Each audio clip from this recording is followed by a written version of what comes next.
Iya, terima kasih. Assalamualaikum warahmatullahi wabarakatuh. Salam sejahtera bagi kita semua. Menelusuri senja di Jalan Malioboro, terkenang Dinda yang telah pindah ke lain hati. Halo semua, saya Wisnu Nugroho yang akan menjadi moderator pada sesi diskusi pagi ini. Oke. Halo buat ibu semua. Selamat siang. Perkenalkan sekali lagi, saya Wisnu Nugroho, Bujaga Galau yang sehari-hari menjabat sebagai managing editor dari Info Komputer, media di bawah Grid Network Kompas Gramedia Group. Terima kasih kepada Entity Data yang telah mempercayakan saya menjadi moderator di acara siang ini. Mungkin saya yang menjadi pemisah antara Anda makan siang, tapi saya pikir kita spend 20 menit, kira-kira 15-20 menit untuk membahas sebuah topik yang menarik ya, bahwa tentang bagaimana kita mengelola, memanfaatkan Gen AI atau AI, dan bagaimana mengelola risikonya. Kita akan melihat perspektif dari tiga narasumber. Karena itu saya akan panggilkan ke Pak Nyoman untuk naik lagi ke atas panggung, Pak, dari sisi pemerintah. Kemudian saya juga meminta Pak Hamam dari Ketua Umum Korika untuk naik ke atas panggung dan mungkin menyampaikan perspektifnya dari sisi komunitas, dan juga ke Pak Hendra untuk dari Entity Data. Silakan, Pak. Pemerintah juga. Oh iya. Setelannya mirip, Pak, kalau pulang pemerintahannya. Oke, mungkin Pak Nyoman tadi udah sedikit bicara, mungkin saya kenalan dulu nih Pak Hamam. Mungkin tadi disebut-sebut di presentasinya Pak Nyoman tentang Korika, gitu. Tapi mungkin bisa jelaskan sedikit Korika itu apa dan apa sebenarnya yang coba diwujudkan melalui Korika itu. Silakan Pak Hamam. Ya, terima kasih Pak Wisnu. Assalamualaikum warahmatullahi wabarakatuh. Waalaikumsalam. Selamat siang, salam sejahtera untuk kita semua. Shalom, Om Swastiastu, Namo Buddhaya. Korika, kolaborasi riset dan inovasi industri kecerdasan artifisial, disingkat dengan Korika. Sebuah organisasi yang baru saja, umurnya masih balita ya, di bawah 5 tahun.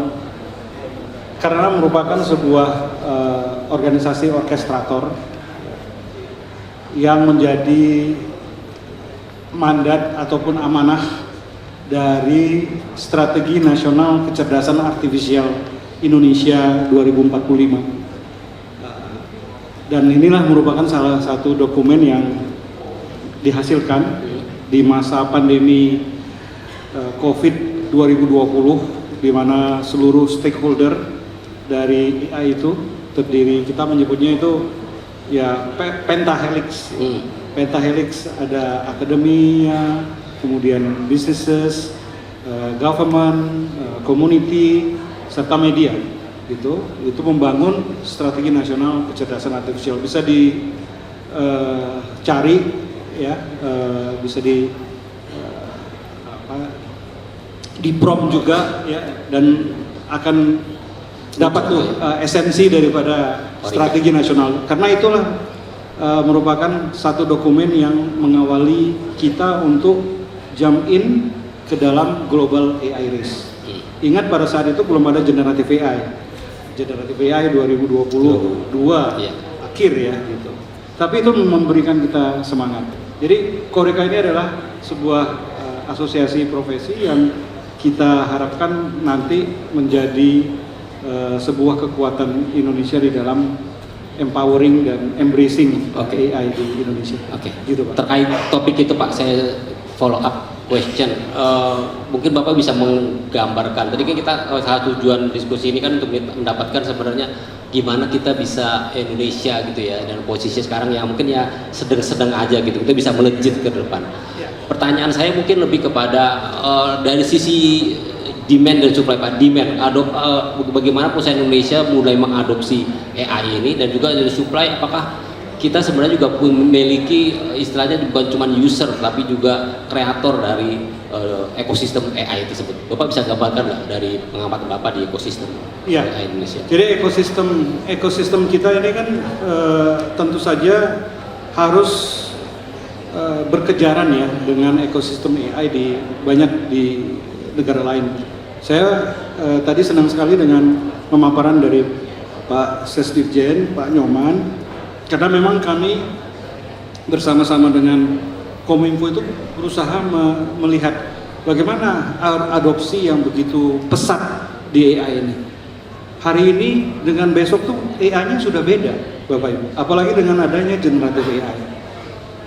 Bukan saya malah menyiapkan satu catatan ya yang mesti saya sampaikan ini, izin Pak. Oke. Nyambung sekali dengan apa yang tadi disampaikan oleh Pak Nyoman.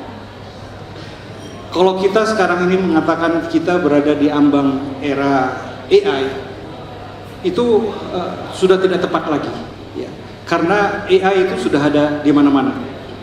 Sama seperti mungkin Mas Wisnu ingat pada saat internet baru masuk ke Indonesia, di mana masih terjadi digital divide, ya, untuk akses internet.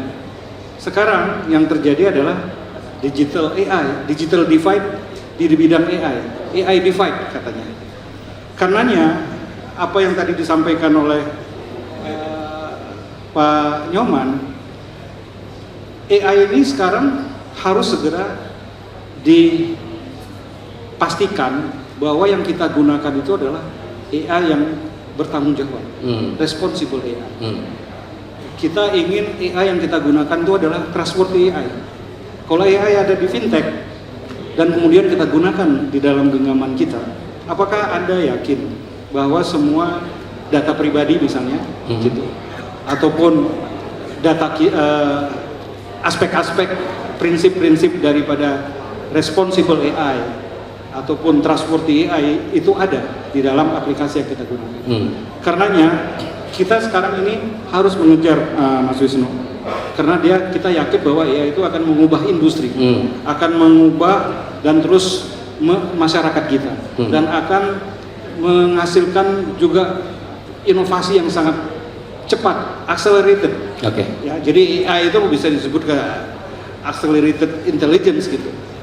Karena seperti apa yang digambarkan oleh banyak futuristik, di tahun Indonesia merdeka 100 tahun, kalau kita bilang visinya 100 tahun Indonesia merdeka 2045, maka kita akan memasuki tahapan juga yang disebut dengan AI singularity, di mana kemampuan AI itu jauh melebihi kemampuan human intelligence. Dan karenanya AI itu harus segera diatur, harus segera dibuat. Ini aspek-aspek policy, regulasi gitu ya, agar kita yakin. Tidak heran kalau banyak negara-negara di luar, tadi Pak Nyoman sudah menyampaikan EU AI Act misalnya, ataupun Amerika itu bicara tentang keamanan AI, Pak Wisnu. Jadi itulah yang saya kira kita harus melihatnya lebih dalam. AI safety itu bukan lagi sekedar buzzword atau hype gitu ya, but it's the real world yang harus kita atasi agar kita aman. Makasih. Thank you. Kan ke Pak Hendra dulu deh Pak. Kalau dari pengamatan itu, apakah perusahaan Indonesia udah eager gitu untuk langsung adopsi AI? Apa sih yang insight yang Pak Hendra dapatkan dari ngobrol-ngobrol dengan klien dari entity sendiri? Apakah udah eagerness untuk masuk ke AI? Jadi Pak Wisnu tadi pertanyaannya adalah eager atau enggak gitu ya. Tapi saya ingin balik lagi ke poinnya Pak Hamam tadi. AI divide-nya itu real, Pak. Ada yang ngomong pokoknya nggak mau tahu, sekarang kalian semua harus pakai AI. Tapi ada yang bilang jangan dulu. Ya, tapi AI divide-nya itu beneran real. Dan saya pikir ada beberapa pushback juga. Nomor satu itu ngomongin soal resource manusia di Indonesia itu untuk segala macam adopsi teknologi, nggak hanya AI, itu kita itu masih sangat ketinggalan, betul ya Pak Imam? Jadi kita masih sangat ketinggalan itu di resource. Dan nomor dua, memang gini, kalau saya lihat dari sisi regulator terutama, kita bukan playing catch up, enggak, tapi memang ya semua orang juga lagi mulai nih. Nggak ada yang nggak ada yang, kalau misalnya tadi dari tempatnya Yosua bilang bahwa untuk standar finansial itu harus ngikutin IFRS, itu udah established gitu ya. Kalau sekarang AI standarnya harus ngikut yang mana? Itu. Jadi dua itu, dan yang ketiga yang paling penting kalau dalam adopsi, datanya nggak ready, Pak. Datanya nggak ready. Terlalu banyak data tapi datanya kotor, atau terlalu sedikit data sampai nggak ada artinya untuk dimasukin ke AI. Itu Pak. Jadi masalahnya gitu ya. Masih banyak hal yang perlu AI kita device, selesaikan. Iya. Lalu kalau gitu apa yang masalah apa yang harus kita selesaikan lebih dulu? Kalau dari si people kayak Kominfo banyak program bangkit, banyak program yang termasuk AI di dalamnya gitu. Ya untuk masalah people ini Pak, apa yang bisa kita lakukan gitu secara ekosistem gitu? Ke Pak Nyoman dulu deh. Ya, ini kebetulan tanya ke Kominfo ya. Jadi sebenarnya kita sudah lakukan ya. Kita punya banyak program terkait peningkatan SDM. Sebenarnya di bidang IT, peningkatan SDM di bidang IT ini bukan hanya tugas Kominfo, saya kira ada BRIN, ada Kemendikbud, Ristek dan seterusnya. Kami punya program misalnya Digital Talent. Nah, program dalam 10 tahun ke depan kita harus bisa menciptakan 9 juta orang dengan talent yang baru. Siapa saja mereka itu sebagai target, mereka yang baru lulus, mereka yang sedang bekerja, itu harus ditingkatkan kemampuan digitalnya, termasuk soal AI, dan untuk semua bidang, backgroundnya apapun. Jadi kita punya program yang masif seperti ini, dan kembali pemerintah Kominfo tidak bisa bekerja sendiri, kita bekerja sama dengan banyak perusahaan-perusahaan platform digital, perusahaan besar untuk mendorong ini. Kemudian kedua, di level dasar kita juga memberikan pemahaman yang baik masyarakat terkait ya namanya literasi digital, kecakapan digital masyarakat ya, terkait informasi, terkait digital. Karena bicara AI doang tapi nggak tahu di bawahnya terkait etika digital, budaya digital itu juga bermasalah. Itu yang kami lakukan, dan kembali tadi saya ingin menambahkan sedikit, kita bicara AI divide. Yang saya lebih khawatir karena kami di Kementerian Kominfo adalah justru digital divide yang diciptakan oleh infrastruktur. Mungkin kami sering sampaikan Pak Amang, di Jawa, di Pulau Jawa, di Jakarta semua orang bisa ngomong digital, ngomong AI. Tapi di Indonesia Tengah, di Indonesia Timur belum tentu. Orang menggunakan aplikasi saja mungkin tidak sebanyak di kota-kota besar di Indonesia. Jadi ini tugas pemerintah sih sebenarnya untuk ya memperkuat ya pembangunan infrastruktur digital sampai ke pelosok-pelosok. Saya kira itu Pak Wisnu. Oke. Kalau dari sisi people, tadi mungkin Kominfo sudah mulai chip in, dari entity juga ada chip in nggak untuk meningkatkan skills orang-orang Indonesia gitu terkait AI? Iya, betul sekali Pak. Jadi dalam lingkungan entity data sendiri, kami seperti yang tadi udah dipaparkan sama Yosua, udah ada beberapa pengembangan produk yang tradisional kita suntik dengan AI, dan itu memaksa teman-teman untuk belajar AI. Demikian juga untuk kita juga merangkul dari akademisi. Kenapa? Karena kita pinginnya agar lebih banyak lagi yang terekspos. Jadi dari sisi akademis kami juga bekerja sama dengan beberapa universitas ya, agar bolehlah kirimin orang intern gitu untuk belajar bersama-sama, co-create. Nah, co-creation itu tadi ngomongin soal entity data, ngomongin soal akademis, termasuk juga dengan klien-klien kami juga. Jadi itu. Nah, mungkin saya malah mau promo Korika nih Pak. Malah mau promo Korika. Iya. Jadi yang saya kagumi, anak saya 2 minggu yang lalu itu ikutan dalam AI pitch ya. Jadi dia present untuk dapat funding di acara yang disponsorin oleh Korika juga. Which is itu bagus Pak. Jadi anak saya itu kelas 3 SMA, teman-temannya juga ada yang 2 SMA, 1 SMA gitu tuh ya. Diajak untuk ayo kalian punya ide apa di AI. Oh, oke. Gitu. Cerita dong Pak, paham. Cerita apa yang telah dan akan dilakukan Korika gitu untuk meningkatkan skills dari orang-orang Indonesia terkait AI. Oh iya. Ya, dalam perjalanan, meskipun kita itu dari strategi nasional sampai saat ini, ada 4 ya yang kami sitir di dalam strategi untuk mengembrace dan mengadopsi AI itu. Kalau kita kembali kepada pertanyaan awal dari Mas Wisnu, ada 4 area yang memang kita harus fokus. Kita sebutnya itu sebagai fokus area. Yang pertama tadi kita udah menyebutkan ethics and policy. Itu salah satu yang sekarang ini sedang up dia diskusinya globally. Tadi sudah ada Global Ethical AI dari UNESCO. Saat ini kita juga sedang melaksanakan readiness assessment methodology yang kemudian yang disebutkan oleh Pak Hendra tadi dan oleh Pak Nyoman sekalipun. Talenta AI itu memang sangat kita dorong. Kita ingin, kita tidak selalu disebutkan, oh kebutuhan kita sekian juta talenta digital ya Pak, tetap by 2030. Tetapi kita menghasilkan talentanya itu selalu di peringkat yang tidak baik-baik saja gitu ya. Padahal kalau kita kumpulin buat acara di Jakarta ini, wah saya lihat luar biasa talentanya. Tapi apakah itu bisa dicapai? Yang ketiga adalah data dan infrastruktur. Data dan infrastruktur adalah the lifeblood. Tanpa data, ya kita sebenarnya nggak bisa melakukan machine learning, nggak bisa memasukkan deep learning untuk computer vision kita. Apalagi mengembangkan sovereignty ya. Sekarang kan selalu temanya adalah sovereignty in data dan sovereignty in digital gitu ya. Dan karenanya data-data ini juga harus kita benahi dan menjadi tantangan. Tetap di balik tantangan itu semua ada peluang.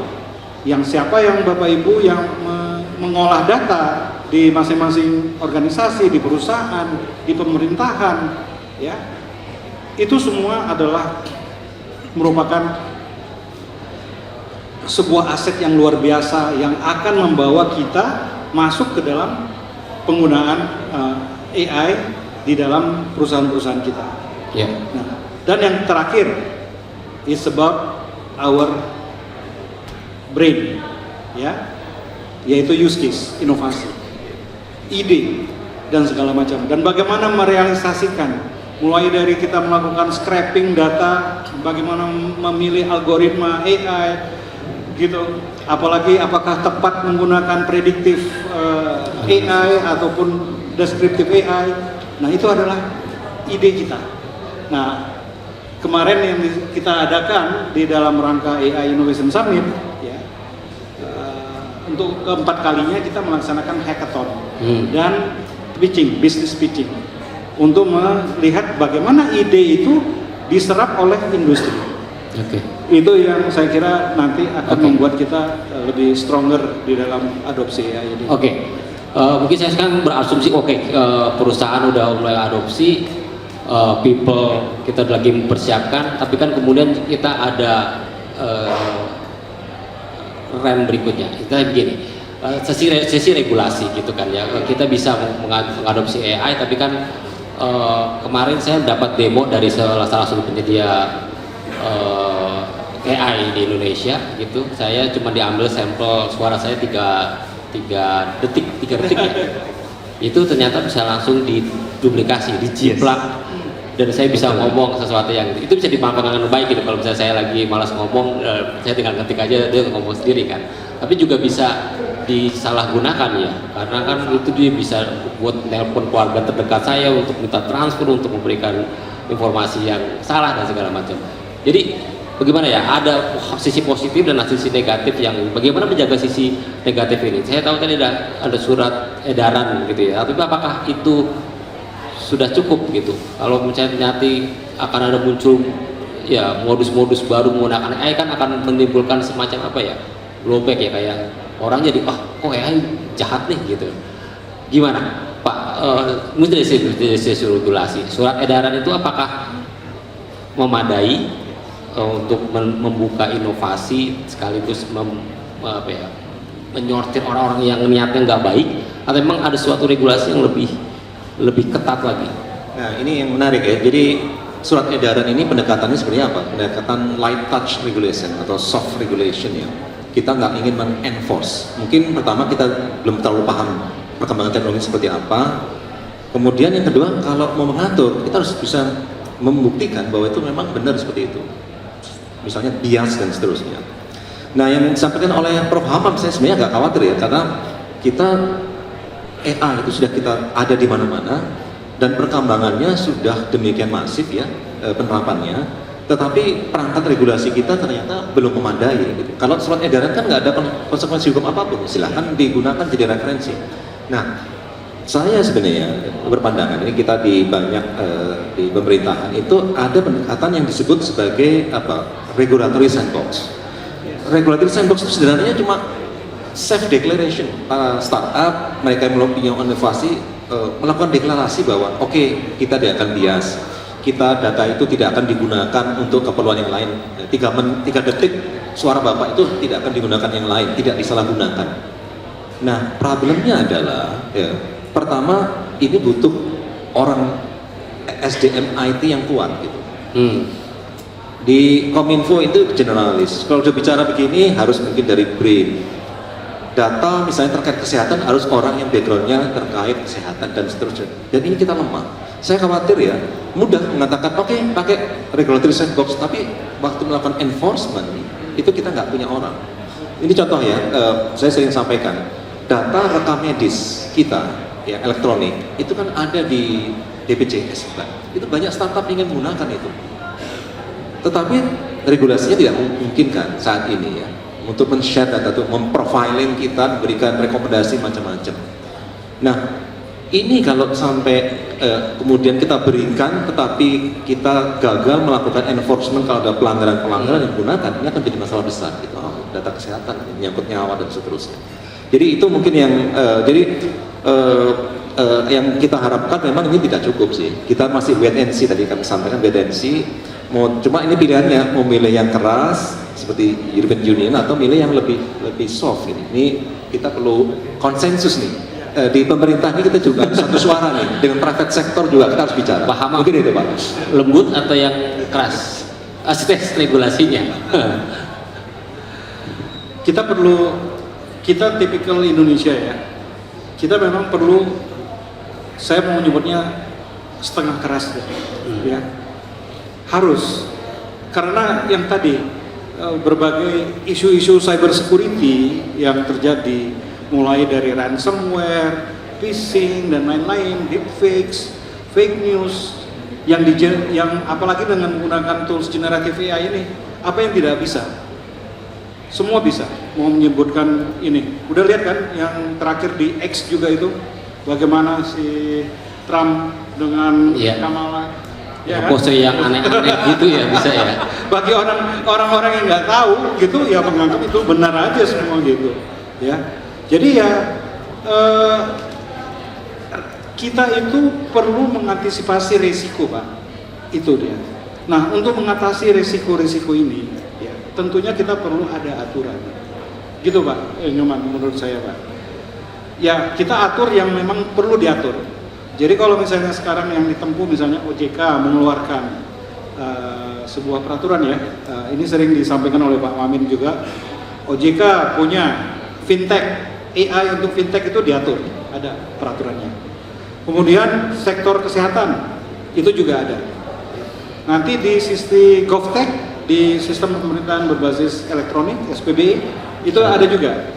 Jadi pendekatan sandbox regulatory yang dikembangkan oleh GovTech sekarang, yaitu memasukkan semua perangkat-perangkat ataupun aplikasi yang menggunakan data kependudukan misalnya, ya, untuk kemudian memberikan pelayanan publik, itu harus dia dengan menggunakan machine learning atau generative AI, yaitu diatur di situ. Oke. Di dalam vertikal gitu ya. Di vertikal ya. Kalau saya berharap berikut ini Pak, mungkin setelah surat edaran peraturan menteri dulu ya, sebelum sampai kepada peraturan presiden. Tapi paling tidak kita sudah ada pegangan. Ada orang yang bisa dipinalti gitu kalau dia menyalahgunakan AI, gitu ya. Saya kira itu basic yang tidak dilarang oleh aspek-aspek universal, karena seperti apa yang dituju oleh banyak negara maupun organisasi multilateral seperti UNESCO, itu kan prinsipnya adalah tidak bias, human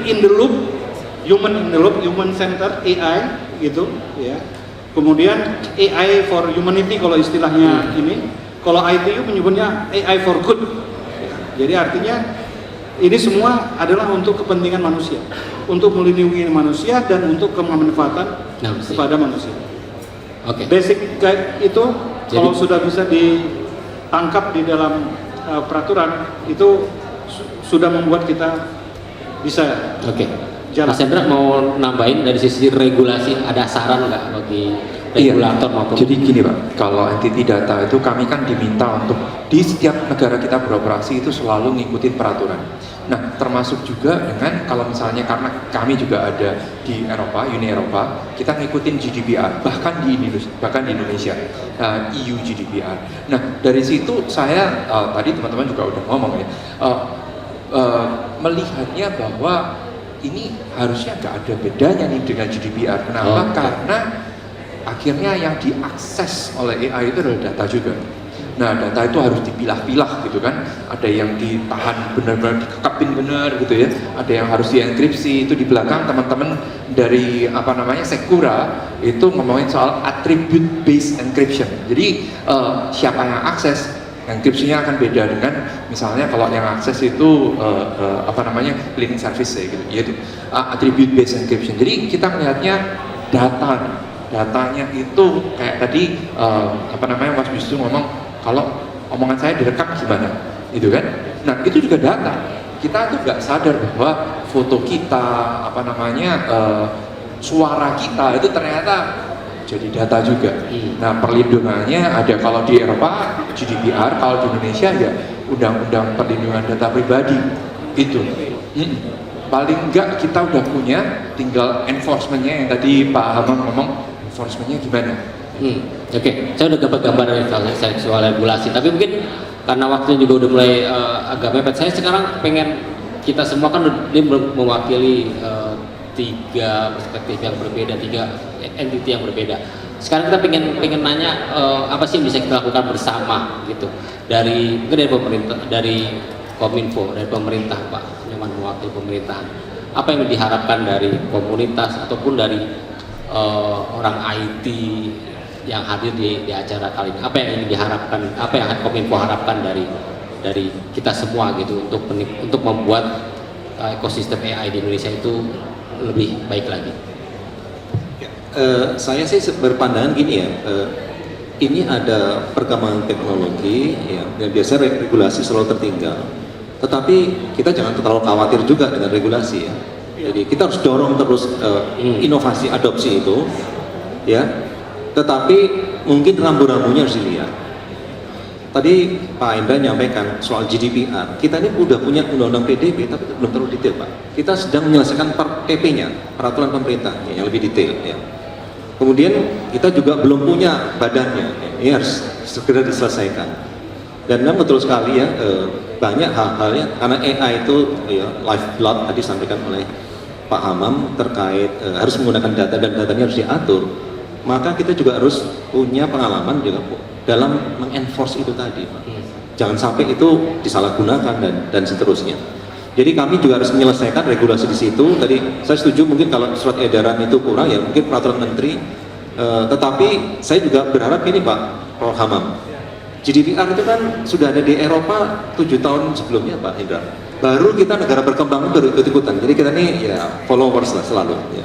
Nanti ada EU AI Act, tiba-tiba banyak negara berkembang ikut. Gitu. Tapi pada saat kita ngikut, kita harus punya pilihan benar tadi ya.